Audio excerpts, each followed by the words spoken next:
Assalaamu calaykum, waa idin salaami dhammaan asxaabteeda quruxda badan. Maalintii labaad isku diyaarinta ciidaan joognaa. Sokor iyo waxaan ka soo qasay saliid, vanilya iyo ukun. Burkaan ku soo daraa insha Allah. Buskudka oo makiinta lagu sameysanay maanta wax badan maahan, laakiin wax yar ayaan idinku tusaa insha Allah. kiilaan rabaa inaan soo qaso, marka tartiib aan burka ugu daraa. saa u jeediin bakin yar aan rabaa inaan ku daro. saa hore idinku sheegay bakinta badan ma jecli, intaan qaandada yar aan ku daraa.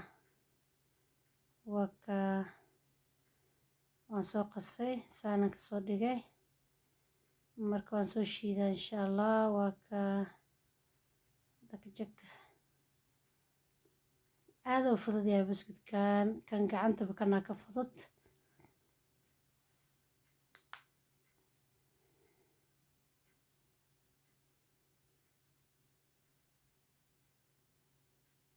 abaya ay caawinayso, maasha Allah, ilaa khayr ha siiyo.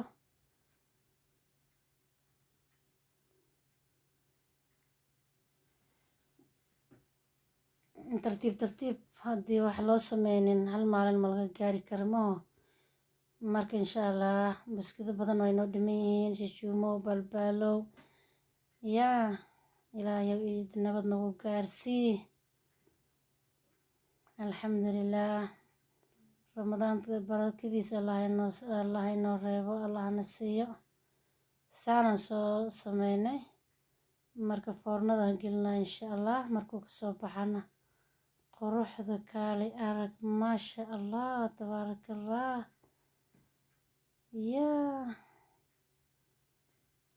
isku dhuuq waa ciidaan aan ku dhahay, maasha Allah. ilaahay nabad nagu gaarsii, cimri gaari ilaahu na sii.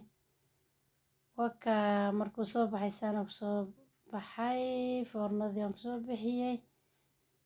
aad u qurux badan yahay, maasha Allah. buskud Soomaali ama buskud dheer, saa u taqaanidbo. alxamdulillaah, meel kasta aad joogtiin waxaa idin rajeynaa farxad, reen. yaa maalin qurux badanna idin ahayd. ana maanta buskudkaana sameeyay insha Allah. beritoole maalinta wax yar ka dhimano waxaan sameeyin insha Allah. berina waa idin soo qaybsanaa haddii Ilaahay idmo, intaan ka gaarayno. asalaamu calaykum.